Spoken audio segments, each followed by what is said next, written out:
Asalaamu calaykum waraxmatullaahi wabarakaatu dhammaan akhyaarta ku xiran kanaalka Dayax-tag and Vlog soo dhawaada ehel iyo asxaabba ku soo dhawaada muuqaal cusub. Muuqaalkani wuxuu noqonayaa muuqaal kooban.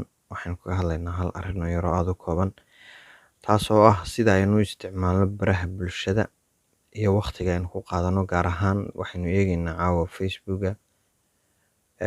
Facebook wuxuu sameeyaa qiimeyn buu sameynayaa markasta oo aad soo gasho aad soo booqato Facebookkaaga. Wuxuu tirinayaa inta xaddiga aad ku qaadato maalin kasta, intaad soo booqato iyo intaad isticmaashaad ku jirto. Markaa wuxuu kuu soo saarayaa celcelis ahaan average inta aad isticmaasho maalin kasta wuu sheegayaa. Wiigii oo isku xidhanna wuu kuu sheegayaa. Markaa warbixin wiigiya buu ku siinayaa iyo maalin kasta intaad isticmaashay, laakiin adigu average ahaan buu ku tusayaa. Intaan casharka bilaabin, haddaad kanaalka ku cusub tahay fadlan kusoo biir, muuqaalkana like saar, mahadsanid. Aynu bilowno. Facebookkeen sida u aadaynaa, saddexdaa liideys dul saaran midigta ayaynu aadaynaa. Kor baad u kacaysaa, waxaad aadaysaa settings and privacy. Halka markaad ku dhufato xagga waad ka arkaysaa your time on Facebook.